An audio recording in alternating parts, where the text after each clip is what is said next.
Magkalaban po kami ni Danny Lacuna. Just so you know. Yo, what's up, happy people? Isang mapagpalang araw po sa ating lahat, mga kois, no? For today's video, mga kois, mga guys, ay pag-usapan natin kung gaano ba kalalim ang kailang pagkakaibigan ni Mayora Honey Lacuna at kay Yorme Isko Moreno Dumaguso. So without further ado, let's begin. Gusto kong maikwento lang sa inyo saglit. No? Magkalaban po kami ni Danny Lacuna. Just so you know. I'm in the administration. Danny Lacuna won under opposition. So we were in huge number. No? And the opposition was like, ayos lang yung numero. Out of 38, we have a very good number as administration members of the city council. And we were taught, no, by some, na, wala yan, si Danny Lacuna, easy go, lucky lang yan. Kaya nyo yan kainin sa sesyon. We were taught that way. And I was very, sorry my ignorance, high school finish lang ako nung nag-umpisa ako sa konseho, madali rin ako napalundag. So, inaaway namin si Danny Lacuna. For so many months. You know, I think lawyers would understand this, that in a collegial body, it's always about numbers. No? And I felt so bad of what I did to him. Really. And there was an incident in my life that year na parang masyado akong magaspang. Parang hindi na tama yung ginagawa ko. So, December of that year, naganap ako ng timing, no? I went to his office, no? Ako nakasimangot lahat yung mga ano ron. Siyempre, opposition sila, administrasyon kami, nakasimangot. Kailangan itong makulit na batang to. Sabi ko, nandiyan ba si Vice Mayor? Sabi, andyan po. Tapos, sige, baka pwede ko makausap. Then, pumasok sa loob yung secretary. Then I was informed. You saw the picture, that table kanina ni boss? That's where Boss Danny and I talked. I said, Vice, pasensya ka na. Masyado ako naging magaspang. Parang hindi na tama yung ginagawa ko. You know what he said? Just to add truth to what you have heard a while ago, you know what he said? Alam mo, Isko, if I were in your shoes, I will do the same. I will follow orders. And I know you're just following orders. Nasyak ako, parang malayo ka pa lang, basang-basa ka na ni Danilo. So from there on, nagkabati kami, magpapasko. Tiniming ko talaga yun kasi pagkapasko, kapatawaran di ba? Tinatiming mo, good mood, environment, masayahin, di ba? And from there on, that was like more than 20 years ago, hindi na kami nagkaiwalay ni Danny Lacuna. Then, I often visit his office, learning things. So, he's a lawyer, just so you know. No? Ay, may mo nga pala, nakakababanggit lang ni Dean kanina. And he taught me many times. Kasi gustong-gusto ko matuto sa konseho Budgeting, legislation.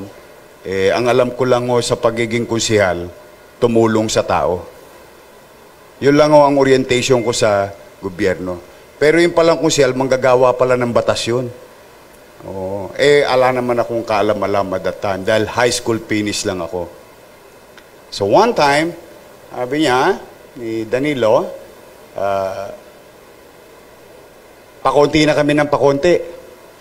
Kasi I resigned from the administration, I joined the opposition, naging 6 na lang kami, tapos naging 5 kalahati. Yung mga politiko, kabisado yung ibig sabihin ng 5 kalahati.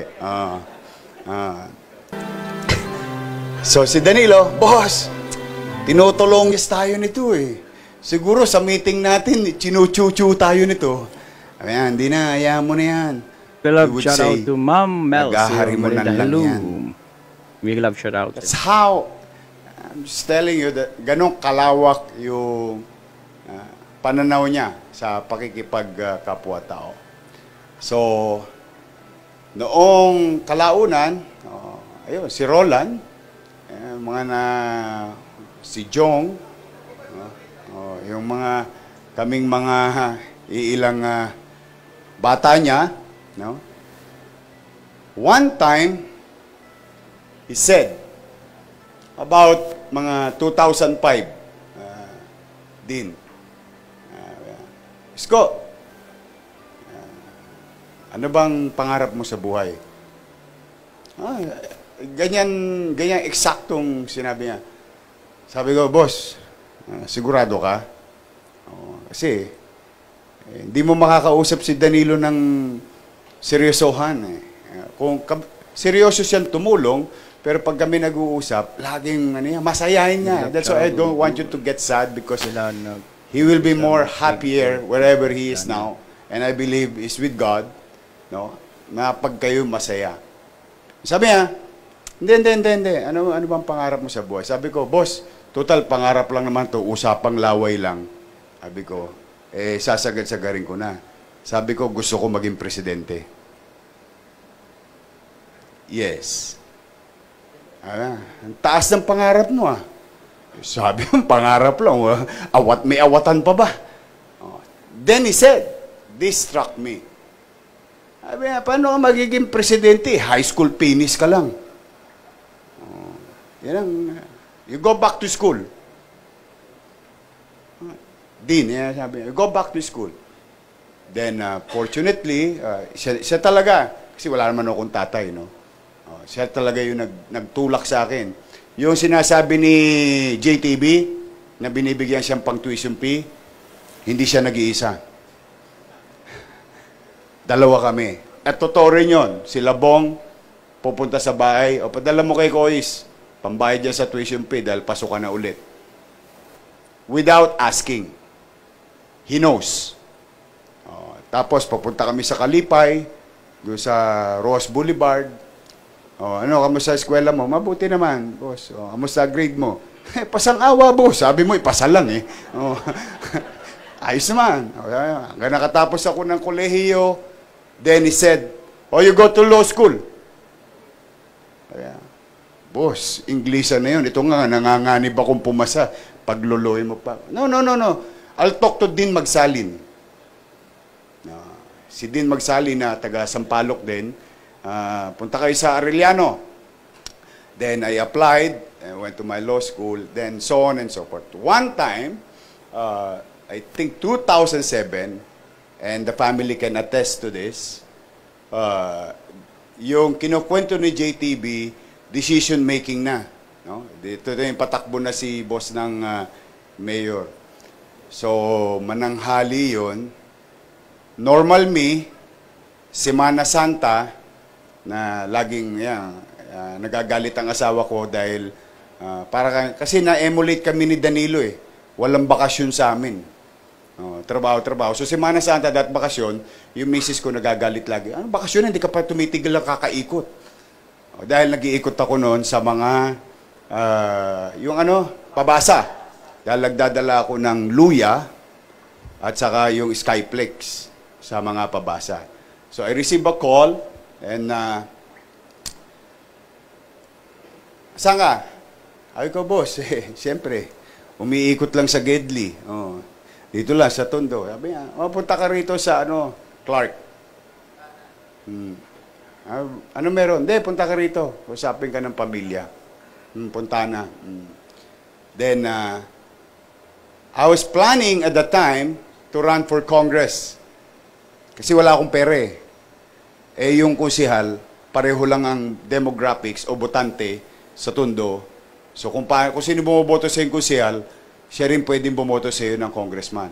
Kaya sa Tosgas, hindi kailangan masyadong malaki. Totoo po yun. Ang puhunan namin Larolan, Laway. Nanguusog lang ho kami ng tao. Oh, dahil talagang alaws kami. So, I went to Fontana, not knowing kung ano yung sabihin niya. Then he said, pare, type ka ng pamilya. Ikaw na ang tatakbong vice mayor. Sabi ko, ha? Boss, wala akong pera. Baka maging pabigat lang ako sa iyo. Tanggapin na natin yung offer. Masaya na ako sa Tondo. Sabi, hindi. Wala kang pera. Dalawa na tayo walang pera. Ganon kasimple. Walang kipit balik. Wala. Pikit mata. Eh kami, nila Roland, nila JTB, good soldier kami. We never ask why. We've learned it from him. You never ask why. Just follow. Believe in the leadership. If you believe in the leadership. So, say yes. Yes, boss. Pag sakay ko ng Chikot, uwi, Joel, konsehal na, natapos din ang term ni Joel. Joel, cancelin nyo na yung pangarap nyo maging congressman. Ha? Bakit? Takbo tayong vice mayor. Ha? Malaki yung Maynila, wala tayong pera. Because it may cost ang election. But, you know, why am I telling all, even my friends and pati mga, because gusto ko sa mga kasama namin ngayon, now it is our job to immortalize Danny Lacuna. Kasi, hindi siya nabigyan ng pagkakataon na alam nating magiging mabuti siyang ama ng lungsod ng Maynila. At yung kabutihan niya, isinalin niya sa atin. Paano magbalasakit sa tao, paano unahin ng tao. Kaya hindi niya napansin yung partidong itinatag niya, hindi Asenso Manila, Asenso Manileño. It speaks of the people. So we were trained, guided properly, Vice Mayor Danny Lacuna, to care for our people. Tao muna. Totoo yun. Ikaw ang una kay Danny Lacuna. And the same sign that we innovate, which is God first. At yon, nagsimula kami sa 5 kalahati. Then, the next election, out of 36, we were 21. The next election, out of 36, we were 27, plus the Liga, and so on and so forth. And today,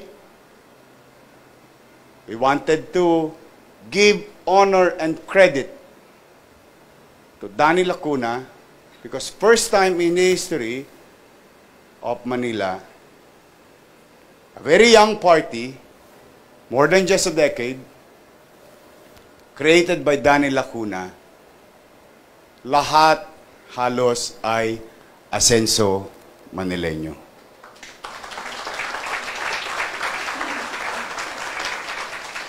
So kaya tayo na mga naparito o nasa mga pampublikong opisina, mga halal na public office, or even in government, who were, by one way or another, Boss Danny extended assistance for you to be part of service to the people. It is our obligation in our own little way to continue to bring the church in memory, not only by gratitude, but by passing it on, his vision, his love for the people, love for the service. Yon, tingin ko, obligasyon natin lahat yun. Kaya sa inyong lahat, huwag nyo nang masyadong kalungkutan. Malungkot ang mamatayan. Pero ito naman, tingin ko, ikinalulugod to ni Danilo kasi may ugali yan manood ng TV. Ugali niya manood ng TV habang pinapanood kanya sa TV. At habang pinapanood kanya sa TV, sasabihin, ang bata ko, ang galing na magsalita. Oh. Di ba, Joel? Bata ko yan. There's this sense of pride that kapag naniwala siya sa'yo, he will go all in and help you. And of all the things, or if I may put it in right perspective, of all alliances, of all partnership na ginawa ko sa buhay, sa politika, no? In terms of political alliances in strengthening our group, no? Sa lahat ng yun nakasama ko, maraming salamat sa inyo. Pero, ang gusto ko lang ipaalala muli sa aking sarili at sa iba pang mga kasama rito, it was Danny Lacuna who believes in me. Siya naniwala. High school finish, Tolonges sa Tondo, uhugin, 23 anyos, hindi makapagsalita ng isang sentence na English. Ngayon may pa-diction pa ako din. Imagine mo yun. Diba din? Yeah. What would, how, hindi mo mapilian ng salita na only person, yung taong nakatingin sa'yo, ang nakakakita lang sa sarili mo. Nakita mo yon? Minsan yung hindi ka maniwala sa sarili mo, pero yung ibang tao, pinaniniwalaan ka na kaya mo. And for that, no, lahat naman ng yon, in our own little way, na lagi ko rin pinapaalala sa huwag ninyong sasayangin ang isang bagay na itinaguyod ni boss. Kasi ipinasa lang sa atin ang sulo. So it is our obligation na ipasa natin ang sulo ulit sa mga susunod na henerasyon. So muli sa inyong lahat, no, on behalf of Family Dumagoso, ako po ay anak sa labas ni Danny Lacuna. As a matter of revelation. Yun ang joke namin dyan sa Biyaya. No? On behalf of my wife and my kids, I'm really grateful to each and every one of you. I know the family of Lacuna, the family Lacuna is grateful to you, but let me extend my gratitude to each and every one of you joining us here, visiting Boss Danny, giving respect and recognition. Now, last, again, I know some of you are here who are in public office, elective office. Yeah. The least thing that we can do in our respective office is do good to our fellow Manileño. Yun, tingin ko, sasaya ng sasaya si Boss Danny. And by doing so, you are now immortalizing his vision, his dreams and aspirations for a better Manileño and for a better Manila. Pagpalain nawa kayo ng Panginoon. Thank you. Okay. Maraming pong salamat po sa andito po sa lahat mga boys, mga guys. Ang mapagpalang araw po sa ating lahat. So for now, I'm gone. God bless all peace. Pilipinas, God first. God bless all peace. Our hearts beat to the city streets. We began to feel the fire.